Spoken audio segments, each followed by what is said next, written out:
അപ്പൊ ഒന്നാമത് ശ്രദ്ധിക്കേണ്ടത് നിസ്കാരത്തിൽ നമ്മുടെ ഹൃദയത്തെയാണ്. ഹൃദയത്തിൽ അള്ളാഹുവിന് മാത്രം സ്ഥാനം കൊടുക്കുന്ന ഒരു നിസ്കാരം. ആഹാ, എത്ര സുന്ദരമായിരിക്കും!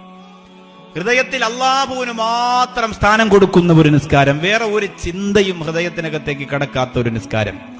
ഇത്രയും കാലം നിസ്കരിച്ചിട്ട് അങ്ങനെ ഒരു റക്അത്ത് നിസ്കരിക്കാൻ നിങ്ങൾക്ക് കഴിഞ്ഞിട്ടുണ്ടോ? ഒറ്റ റക്അത്ത് നിസ്കരിക്കാൻ കഴിഞ്ഞിട്ടുണ്ടോ? ഇത്രയും കാലം നിങ്ങൾ നിസ്കരിച്ചു, സുജൂദിൽ കിടന്ന് കരഞ്ഞു, റമളാനിൽ തറാവീഹ് നിസ്കരിച്ചു, പലപ്പോഴും തസ്ബീഹും തഹജ്ജുദും നിസ്കരിച്ചു, പക്ഷേ അള്ളാഹു മാത്രമേ ഹൃദയത്തിലുള്ളൂ. അങ്ങനെ ആകെ നിസ്കരിക്കുന്ന നിസ്കാരത്തിന്റെ പേരാണ് മയ്യത്ത് നിസ്കാരം. അതെല്ലാവർക്കും പേടിയാണ്. ഓൾറെഡി മയ്യത്തിന് മുമ്പ് ഇരിക്കുമ്പോൾ പിന്നെ നിങ്ങൾ മരിക്കുമെന്നൊരു വാത് പറയേണ്ട കാര്യമില്ല. നമ്മുടെ കൂടെ നടന്ന ചെറുക്കനാണ്, ഇതായിരിക്കുന്നു, റബ്ബേ പടച്ചോനെ, അല്ലാഹു അക്ബർ, അല്ലാഹ്. പിന്നെ വേറെ ഒരു ചിന്തയില്ല. 4 തക്ബീർ കെട്ടുന്നത് വരെ റബ്ബോ ഞാൻ എങ്ങനെ മരിക്കും പടച്ചോനെ, അല്ലാഹുവേ.